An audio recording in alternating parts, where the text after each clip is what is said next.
Top quality और consistent performance के लिए सिर्फ सिल्वर पंप्स। टॉप क्वालिटी और कंसिस्टेंट परफॉर्मेंस के लिए सिर्फ सिल्वर पंप्स, नाम याद रखना। केएम रुग्णालयामध्ये एका बेडवरती दोन रुग्ण जे आहेत ते ठेवण्यात आलेले आहेत, त्यामुळे रुग्णांची अतिशय दुरावस्था झालेली आहे। केएम हॉस्पिटलचा अनागोंदी कारभार पुन्हा एकदा समोर आलेला आहे।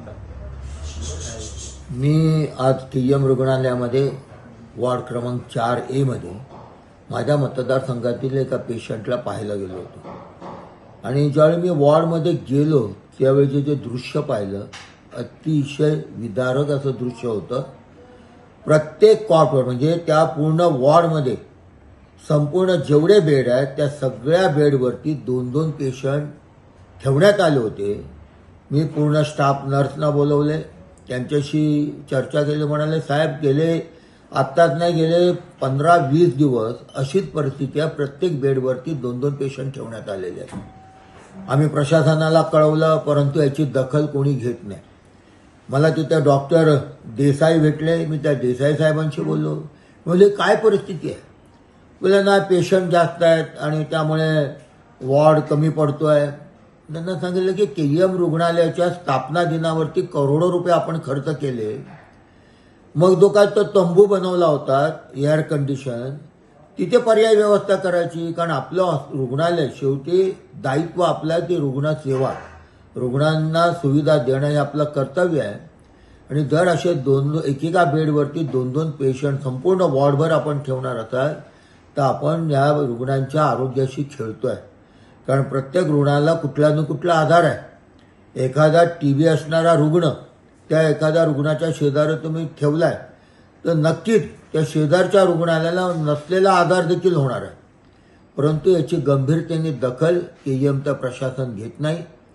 मी सातत्याने केएम मधल्या असणाऱ्या त्रुटी, केएम मध्ये असणारी गैरव्यवस्था यावरती विधिमंडळामध्ये चर्चा केली आहे, अनेक अधिकाऱ्यांबरोबर आयुक्तांबरोबर चर्चा केली, उपायुक्तांबरोबर माझी चर्चा झाली, एमसीबरोबर झाली, मी अधिष्ठातांच्या इथे गेलो, आम्ही मोर्चा काढला, परंतु प्रशासन आजही सुधारण्याच्या पलीकडे गेलेलं आहे। मी केएम रुग्णालयाला आपल्या माध्यमातून इशारा देतो, ही परिस्थिती सुधरा, नाहीतर पुन्हा एकदा आम्हाला आंदोलनाचा पवित्रा घ्यावा लागेल। कारण आज जे 4A मध्ये जे दृश्य होतं ते अतिशय वाईट दृश्य होतं। पेशंटचे नातेवाईक जे प्रतिक्रिया देत होते ते अतिशय पोट तिडकेने आणि केएम रुग्णालयाच्या बाबतीतले त्यांचे अभिप्राय होते ते न ऐकण्यासारखे होते। म्हणून हे जरा आपण कळवा, आपल्या माध्यमातून महानगरपालिका आयुक्तांना कळू दे, या महाराष्ट्र राज्याच्या आरोग्यमंत्र्यांना याबाबत हा वृत्तांत कळू दे आपल्या माध्यमातून, आणि केएम हॉस्पिटलच्या प्रशासनाला पण कळू दे। परंतु ही परिस्थिती सुधारणं अत्यंत आवश्यक आहे। करोडो रुपये आपण खर्च करतोय, नुसत्या जाहिराती करतोय, नुसते बाईट देतोय, जिथे चांगले असेल तिथे मीडियावाले घेऊन जातो, तिथलंच दाखवतो, तर ही दृश्य देखील मीडियाच्या समोर जाणं आवश्यक आहे।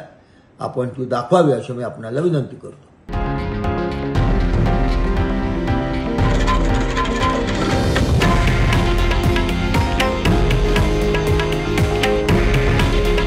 हे आहे देशातील नंबर 1 न्यूज नेटवर्क आणि आपण पाहत आहात TV9 मराठी। काळजी तुमची, हित महाराष्ट्राचं।